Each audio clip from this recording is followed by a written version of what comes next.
வணக்கம் நண்பர்களே. குஞ்சு பறவை ஒன்று சோகமாக இருந்தது.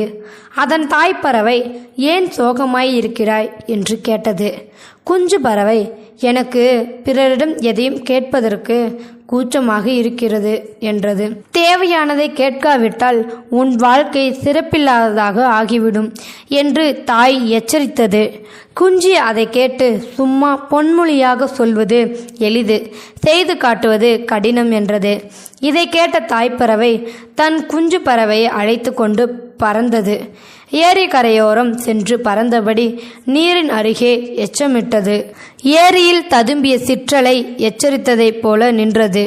தாய்ப்பறவை ஏரியை அழைத்து, எனக்கு என் எச்சம் வேண்டும், கொடுத்துவிடு என்றது.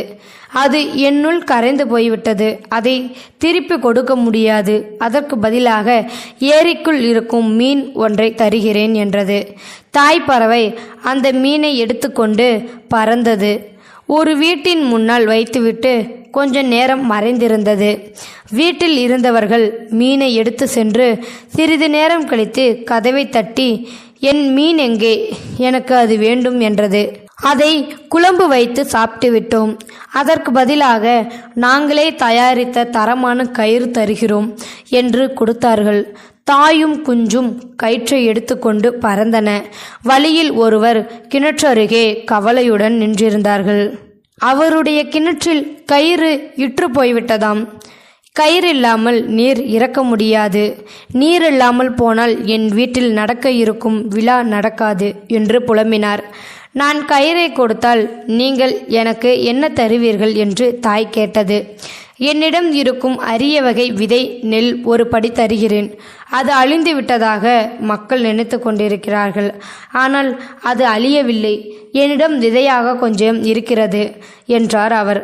தாயும் குஞ்சும் விதை நெல்லை சுமந்து கொண்டு வயலுக்கு வந்தன. அங்கே அந்நாட்டின் ராஜா விவசாயத்தை கண்காணித்து கொண்டிருந்தார். அவருக்கு விவசாயத்தில் அதிக ஆர்வம். அவர் அருகே விதை நெல்லை போட்டுவிட்டு தாயும் குஞ்சும் மறைந்தன. திரும்பி வந்தால் நெல் இல்லை. ராஜாவிடம் தாய் கேட்டது, என் அரிய வகை நெல் எங்கே என்று கேட்டது. ராஜா திடுக்கிட்டு, அந்த அரிய வகை நெல் யாருடையது என தெரியாது. நான் அதை பயிரிட சொல்லிவிட்டேன், அது உன்னுடையதா என்று கேட்டார்.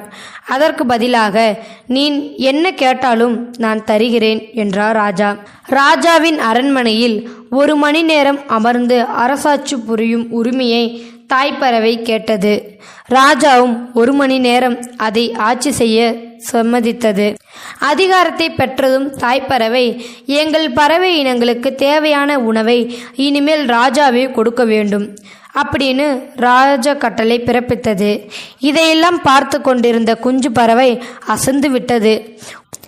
ஒன்றுக்குமே உதவாத எச்சத்தில் ஆரம்பித்து நாட்டை ஆளும் அதிகாரத்தை கைப்பற்றி தங்களுக்கான உணவுக்கும் வழி செய்த அம்மாவின் செயல்திறன் பற்றி பெருமைப்படும் புகழ்ந்து சொன்னது. அதற்கு தாய்ப்பறவை, நமக்கு இந்த உணவு வேண்டாம், ராஜாவிடம் சொல்லிவிடுவோம். நான் இதை செய்து காட்டியது உனக்கு புரிய வைக்கத்தான். ஒன்றுமே இல்லாத ஒன்றில் இருந்து கூட கூச்சப்படாமல் கேட்கும் திறனால் பலவற்றை உருவாக்கிவிட முடியும். வெட்கப்படும் உயிரினங்களால் இவ்வுலகில் சிறப்பாக வாழ முடியும். உனக்கு தேவையானவற்றை கூச்சப்படாமல் உலகத்திடம் வாய்விட்டு கேள். கொடுப்பதும் கொடுக்காதும் அவர்கள் இஷ்டம். கேட்காமலேயே கொடுக்க மாட்டார்கள் என்று யூகம் செய்யாதே என்றது.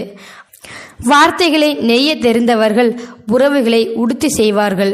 இந்த வீடியோவில் கருத்து உங்களுக்கு பிடிச்சுன்னு நினைக்கிறேன். பிடிச்சிருந்தா லைக் பண்ணுங்க, ஷேர் பண்ணுங்க, கமெண்ட் பண்ணுங்க, மறக்காம சப்ஸ்கிரைப் பண்ணுங்க. தேங்க்யூ ஃபார் வாட்சிங்.